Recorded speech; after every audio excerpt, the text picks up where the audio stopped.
Well, we're here at World Dairy Expo today, and we are working with our friends at CowManager to bring our special series on Showbox Stories. And on behalf of CowManager, joining me right now, Tara Bonnert. Welcome, Tara. Hi, thanks. Your day job is working with CowManager, but your dedication in life is working in the dairy industry with your family, with your children, and that's something you've been up to for quite a while. And so I got to ask you, and the theme of our Showbox Stories in this series, is there a Showbox story from your past or present as a show kid and now a show mom that's really near and dear to your heart? Yeah, it's so different for us because we're first generation dairymen, so I don't have all those awesome stories of my grandparents or anything like that.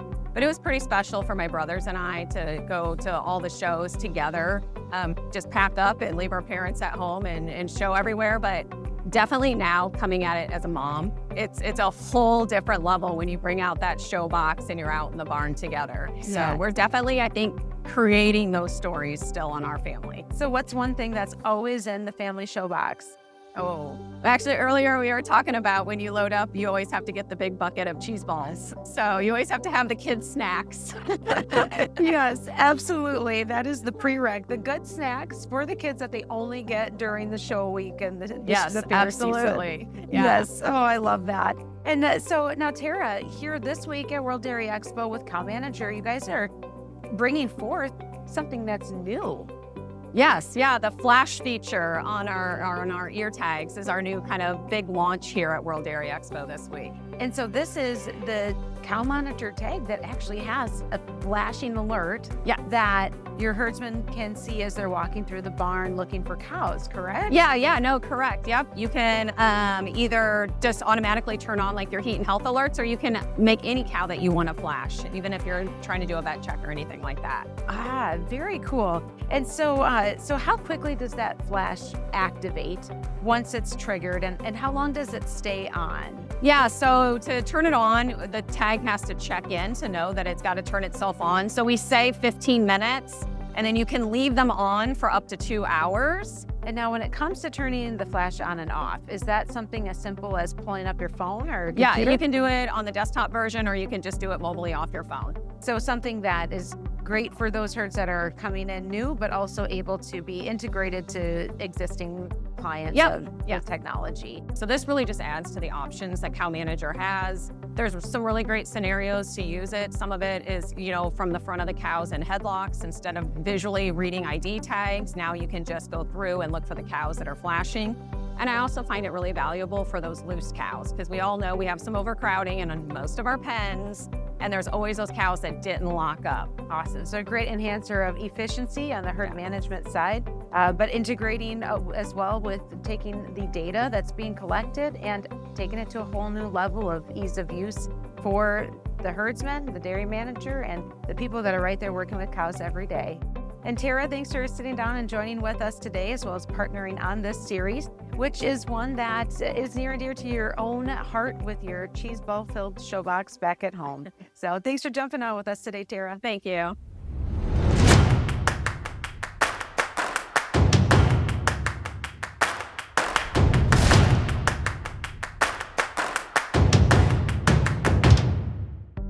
CowManager delivers 24/7 real-time data to help producers enhance herd health, fertility, and nutrition. At World Dairy Expo, the company unveiled its latest innovation, Find My Cow Flash, designed to help producers save time, reduce labor costs, and increase daily efficiency. To learn more, contact your CowManager specialist at Select Sires or visit cowmanager.com. Welcome back for our Showbox Stories here at World Dairy Expo, presented by CowManager and co-hosted with our Showbox Sires representative today, Tim Abbott. And we have brought right up from the barns down below us, from Arizona Dairy Company, we have with us Denton Ross, Hadley Ross, and Justin Stewart. Welcome. Thank you for joining us. And Tim, how do you want to kick off your first question to these guys today? Well, first of all, I think our listeners will be shocked that one of our Showbox stories is from an operation in Arizona, because Arizona is not the quote hot spot for show cat. We lived in the middle of nowhere, And my mom was like, I need something for these children to do rather than sports. So we had a dairy farm, and 4-H was available to us. And so we started showing dairy cattle through 4-H. And years after that, we just wanted to get more competitive, and we started traveling more and made some connections with some amazing people, Maple Lee, Gray Rose, those people. And yeah, here we are today, basically. What gave you the idea that we don't want to just show cows in Arizona. We want to show cows all over North America.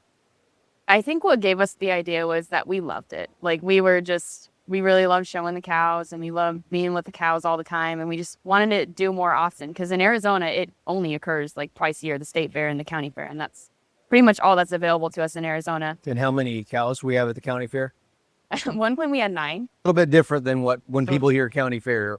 Denton, as the dad to this girl who took this on and became very into it, tell us what it feels like and why you and your family support it. Oh, it's always exciting when you have the next generation taking any interest in any part of the family business. You know, we've been a family farm, 5th, 6th generation in Arizona, and when that next generation takes an interest in any part of it, it's exciting. And so that my daughter, and my other daughter too, but she's probably the smarter one, she went on to just cut hair and get out of the nervous. Not top lines, just Yeah. You started there. Yeah. But the youngest one, and my son as well, he's back involved in the row crop operation. But to see Hadley's interest in genetics and good cows, and we just, we like looking at good cows. We like making good cows. It's just kind of what we do, I guess. So Justin, who are you? What do you do? What's a quick history? The dairy started back in 1973 in Mesa, Arizona, with my father-in-law and his brother. They formed the company. They were row crop farmers since World War II, and they were selling their crops to dairymen. And they thought, what a better way? Let's start our own dairy, sell it to ourselves. And so that's kind of how they kicked off that partnership and started the dairy back then, and then grew that business to, in the 80s, it was the largest dairy in the state of Arizona. And so I always say imitation is the purest form of flattery. I always want to look like you, Tim. You're gorgeous. Wow. I shaved this morning. Well, I didn't. he's got a little work done. And I didn't. If I could have a beard that was like your guys, we'd have that. But so as the dairy grew, I think there was a lot of people that visited Arizona Dairy, and it became, pretty large at the time. And so other dairies started growing into larger and larger dairies. And I think we peaked out at around 6,000, 6,500 milk cows 3 times a day. And then since then, development took a hold in the valley, and we were kind of forced to move with the growth in Arizona. And so we were fortunate enough to find a new location, and we sold half the cattle and moved into a location about 80 miles away. And so today we milk about 3,200 cows 3 times a day and have our own on-site IVF lab, of which Hadley gets to run every aspect of it. And that's where we're at. You want to talk about your philosophy with your show business? I was going to briefly start it by saying when we first got into the show cattle and she wanted to go down 4-H, I thought we have a sea of black and white animals at the dairy. Let's get into red and white Holsteins, because at least when we go out to take care of these red and white Holsteins, we'll be able to find them real easy in the big pens of these black and white cattle. And so they would stand out immediately to me. And it was going out there every single day. Oh yeah, let's go get the heifers and let's start walking them and, feeding them and make sure they were okay every single day. And so we started with purchasing some small, younger heifers and red and white heifers and then embryos and stuff like that. But that's kind of how we I'm going to started. interrupt just for a second. So now I feel your pain of how simple we have to be with Justin as we want. The way he knows who his show cows are. If they're red, it's a show cow. Well, at least we can find them. At least, right? Yes. Oh, or you can get those CowManager tags that blink that we have right behind you. But That's the beginning. so they didn't have those then, so you just had to buy red cows. So before we go to Hadley, because I think Hadley's the brains of this operation. But if you would then tell us a little your philosophy. I think philosophy as far as show cow goes, for me, I've always envisioned a cow that could do it all. a cow that we could just take home and put in the herd, and she'd go in the barn and everything would be fine. But then like we could get her out on our show halter. Now, obviously competing at this level, we're a dairy expo. That's not the case with these cows that are here, but I want cows right behind that. I want all of our cows in our commercial herd to look like show cows to the normal eye. They may not make it right in this ring, but to be that good. And so when we look at show cows, I always look at the genomic numbers, so always look at the milk and look at all those things, because that's kind of how Hadley does all our selection on matings and that sort of thing. So that's always fascinated me, to have a cow that has it all, has the numbers, the look, and can do it all. The complete cow. Yeah. Hadley, you're the brains of the genetics and the vision and the face. In 5 years, you've gone from a girl from Arizona to a face of the show ring. Tell us about it. It's pretty crazy. I mean, I didn't know that it would get to the point where I could be recognizable, I guess. But it's an honor for sure. And like my dad said, I just love leading cows that can do it all, really. I mean, they milk good, they look good, they compete good. It's just, something I really value as well. What is your relationship with a cow when you've got her on the halter? How do you make her do what you do? Because you have that ability. I've watched. What is it? Lots of sweet talking. Lots and lots of sweet talking. You may not hear it because I'm talking very quietly, but I'm like, come on, sweet girl, you can do this. You're a cow whisperer. Lots of back. Yeah, basically, it's just cow whispering. And it's a lot of just trust between me and the cow, obviously. And sometimes it's just even telepathically. I'm like, okay, girl, we got this. Like, we're going to walk in here. We're just going to do our best. But for our young listeners, Peggy, how strong is that? You could hold that halter and get nervous at battle the cow, or you could become one with the cow. And the reason I went down this road is because Hadley is one with the cow. And I think our young listeners, get on YouTube, as we're talking about today, and watch some of these shows at Hadley. You can see with the cow. That's a great gift. And thank you. It's really fun. Oh, you just gave us a peek behind the curtains of that little nugget of advice. But I think it also speaks to what I'm hearing from the three of you as you really share the story of Arizona dairy, not just on the show side, but the commercial dairy side as well. And that's there's this true love and connection and heart for the cow. And if there's one thing that I know from just watching you from afar, that there's a bigger purpose and a bigger passion that drives the work that you do as dairy producers. And it really is feeding the world. It's producing a high quality product. Is that correct? Would you agree with that? Yeah, I would. It's an honor to make food for other people, and to have such an awesome, nourishing product. I think it's a superfood, milk, and we get to raise the crops to feed those cows to make that perfect food, I call it. And we all know lately the milk is getting more and more popular, I would say, again, because of its protein value and its nourishment as far as the 13 vitamins and minerals that you get from milk. I mean, everybody, I'm speaking in Wisconsin, everybody knows about that, but the people across the country, it's really, really a neat, good, wholesome product that when they extract so much proteins become a lot more popular lately too, with the health movements going through the country. And so the cow does it all. I mean, we can show her, we like to dress her up in her show clothes. We go to the dairy and they're in their work clothes and they're producing that perfect food all the time. So it's an honor to do that and to be able to take it from the farm all the way to the glass and say, here you go. This is just about perfect. And it's a charge you take seriously to produce that wholesome product. And so what does it take? What are the steps that you're taking to make sure that what ends up in, I'd say a glass, but anymore, it's maybe a can of ultra filtered milk that people can take on the go, or some sort of product that now is able to compete with sports drinks and other nutritional concepts that are on the shelf in the store. What does it take on your end to make sure that the people that consume your products can be confident in how it was produced, where it came from, and the people behind it? I think that, from a dairy on our sides, Obviously, we have employees that do the milking and most of those chores like that, and we're managing those employees. And I think that's where it starts. The quality products that we produce, we have to take care of our employees. We have to have good employees that want to stick around. We have to have employees that want to do a good job. And we try to do that. We try to take good care of our employees so they can take good care of the cows that they're going to take good care of us.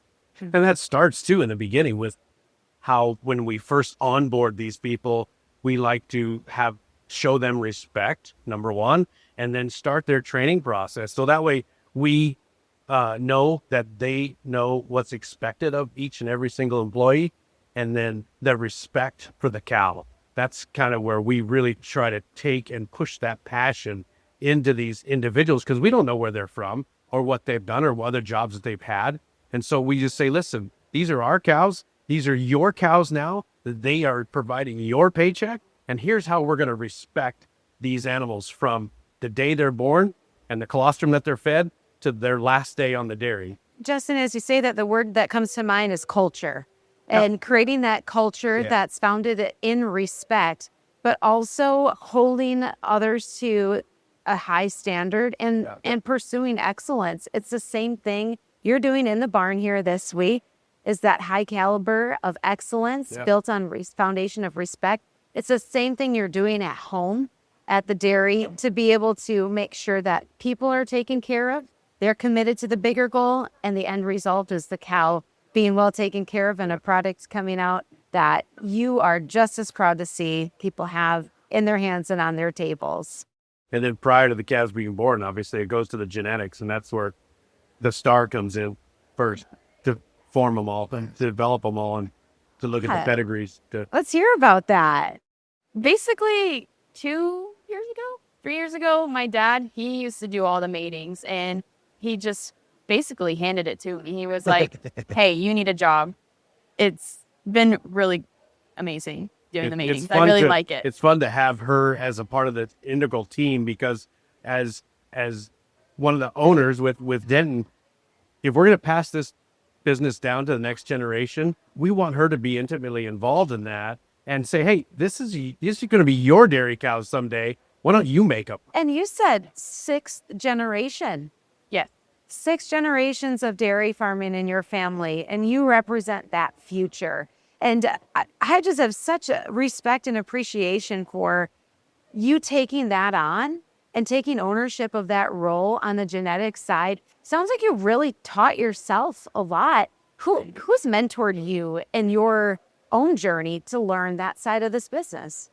Definitely these two. Like when I first started out, they'd be like, hey, you see this bull, you ought to use this bull, and here's reason A, B, C why you should use this bull. And I was like, okay, I need to look out for those certain qualities as well. I think she was pretty excited not too long ago when their first genomics were coming back for calves that she made it. You know, she's like, these are my babies. Yes.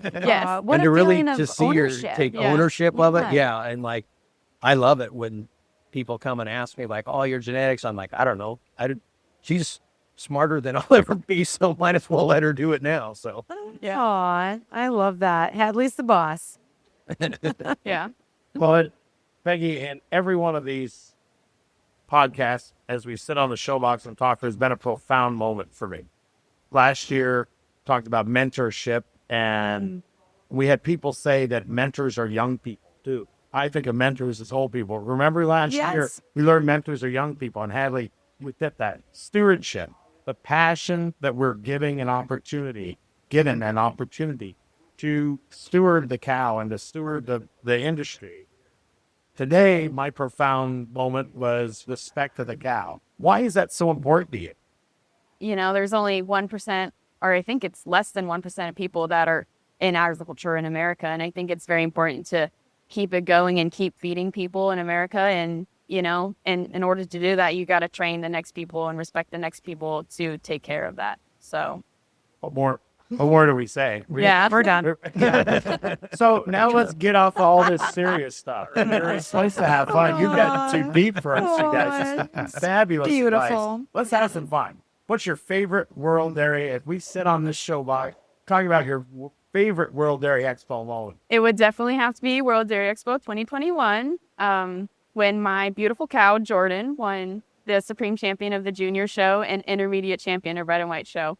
I mean, that moment, I don't think anything will ever top that moment. It was just one of the best moments in my life, honestly. And just being able to lead that cow and the way she just led was so beautiful. I remember when we first walked in for her first class as a junior 3, the stakes were just really high. And I was like, okay, we can do this. We're just going to walk in there and we're going to take whatever we take and, you know, try our best. Yeah. And we just kept going to the top. And it was just an honor to be able to do that. And, you know, one of the funny things is they give everyone like those shirts to wear that are customized.